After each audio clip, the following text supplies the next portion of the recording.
वाल्मीकि रामायण के अनुसार जब राजा दशरथ ने देखा कि राम बल पराक्रम में यम और इंद्र के समान, बुद्धि में बृहस्पति के समान और धैर्य में पर्वत के समान हो गए हैं और अपने गुणों से वह प्रजाजन में बहुत प्रिय हो चुके हैं, तब राम को युवराज बनाने के लिए उन्होंने अपने मंत्रिमंडल से परामर्श किया।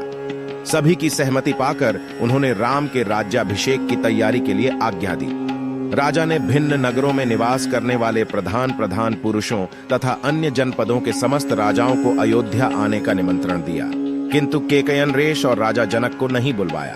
सभी राजाओं की उपस्थिति में राजा दशरथ ने घोषणा की, पुष्य नक्षत्र से युक्त चंद्रमा की भांति समस्त कार्यों को साधने में कुशल तथा धर्मात्माओं में श्रेष्ठ पुरुष शिरोमणि रामचंद्र को मैं कल प्रातःकाल पुष्य नक्षत्र में युवराज के पद पर नियुक्त करूंगा।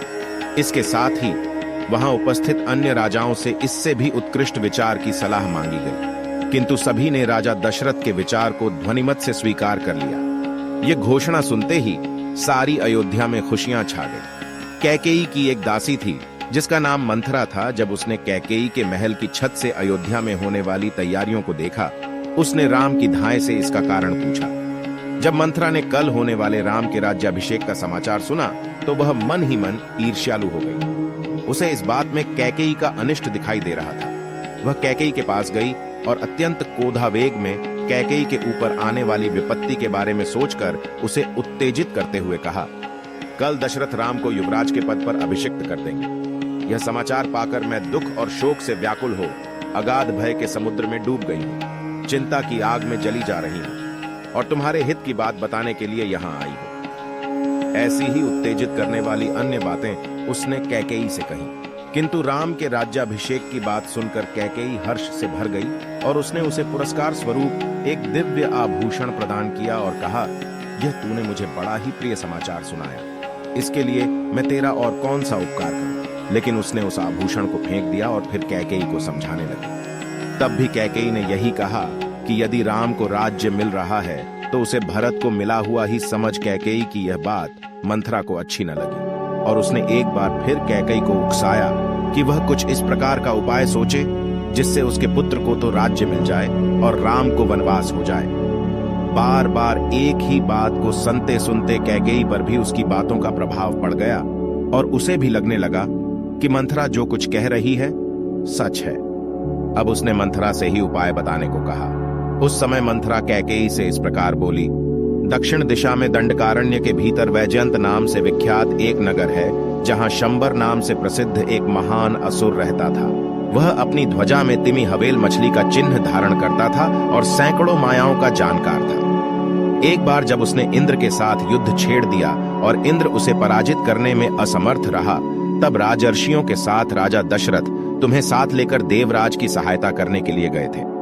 राजा ने उसके साथ भयंकर युद्ध किया था, किंतु उसमें असुरों ने अपने अस्त्र शस्त्रों द्वारा उनके शरीर को जर्जर कर दिया था।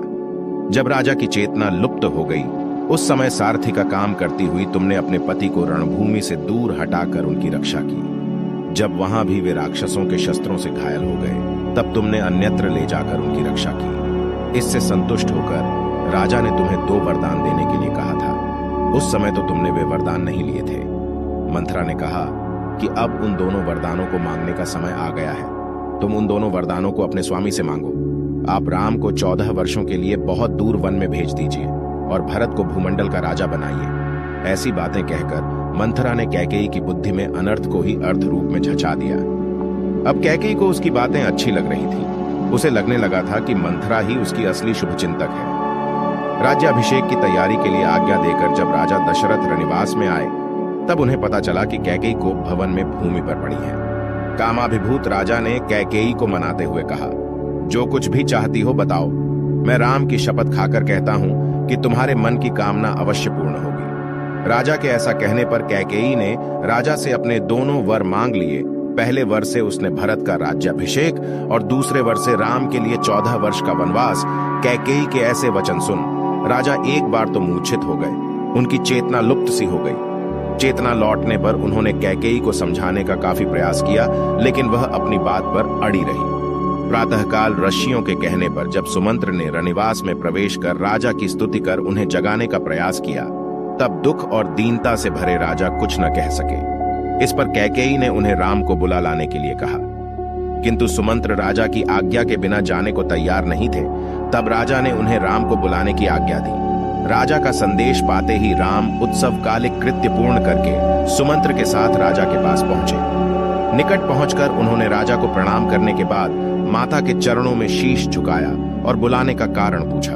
राजा तो राम के अलावा कुछ न कह सके, किंतु कैकेयी ने बड़ी ही निर्लज्जता से उन्हें अपने 2 वरदानों को मांगने की बात बताई और साथ ही यह भी कहा, तुम राजा की इस आज्ञा का पालन कर अपने पिता के महान सत्य की रक्षा करके इन्हें महान संकट से उबार सकते हो।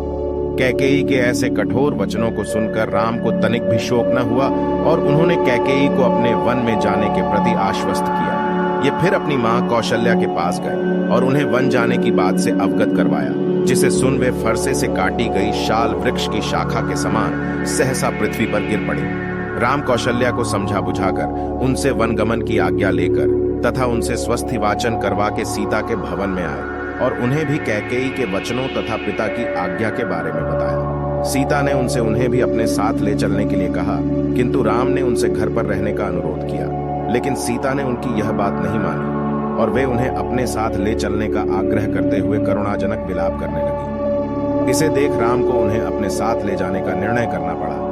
राम और सीता के बीच हो रही बातचीत को जब लक्ष्मण ने सुना तो उन्होंने भी राम के पैर पकड़ लिए और कहा, मैं भी आपका ही अनुसरण करूंगा, धनुष हाथ में लेकर मैं आगे आगे चलूंगा। राम के बहुत समझाने पर भी जब लक्ष्मण नहीं माने तो राम ने उनसे माताओं से आज्ञा लेने और आयुधों को लेकर लौट आने के लिए कहा। सीता और लक्ष्मण सहित राम राजा दशरथ से विदा मांगने के लिए आए।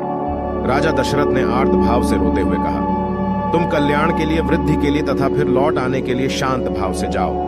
तुम्हारा मार्ग विघ्न बाधाओं से रहित हो। राम, लक्ष्मण और सीता अपने पिता से आज्ञा लेकर वल्कल वस्त्रों को धारण कर वन गमन के लिए तैयार हो गए। राम लक्ष्मण के साथ ही जब दशस्थ ने सीता को भी मुनिवेश में देखा तब उन्होंने कोषाध्यक्ष को सीता के पहनने योग्य बहुमूल्य वस्त्र और आभूषण लाने की आज्ञा दी और उन वस्त्रों और आभूषणों से सज्जित होने के बाद ही सीता को वन गमन की आज्ञा दी। राम, लक्ष्मण और सीता ने हाथ जोड़कर दीन भाव से राजा दशरथ के चरणों का स्पर्श कर उनकी दक्षिणावर्त परिक्रमा की और माताओं से विदा लेकर पहले से ही राजा दशरथ की आज्ञा से तैयार सुमंत्र के द्वारा चलाए जाने वाले रथ पर आरूढ़ हो वन के लिए चल दिए। राम के वन के लिए प्रस्थान करते ही सारी अयोध्या में भीषण कोलाहल मच गया। हा राम, हा लक्ष्मण, हा सीते की रट लगाए पुरवासियों के नेत्रों से गिरे आंसुओं से भीगकर धरती की उड़ती हुई धूल शांत हो गई जब सुमंत्र राम, लक्ष्मण और सीता को छोड़कर आ गए और उन्होंने उसका समाचार राजा दशरथ को सुनाया। राजा मूर्छित हो गए। होश आने पर उनके बारे में सारा समाचार जानकर पूर्व में किए गए एक दुष्कर्म अर्थात श्रवण कुमार के वध का स्मरण करने के बाद, हा महाबाहु रघुनंदन, हा मेरे कष्टों को दूर करने वाले श्री राम, हा पिता के प्रिय पुत्र, हा मेरे नाथ, हा मेरे बेटे, कहते हुए राजा दशरथ ने प्राण त्याग दिए। उम्मीद है कि आपको हमारा यह आर्टिकल पसंद आया होगा। इसी तरह के अन्य आर्टिकल के लिए आप सभी YouTube चैनल को सब्सक्राइब कर बेल आइकन जरूर ऑन करें ताकि आने वाली अपडेट तत्काल मिलती रहे। जय श्री राम।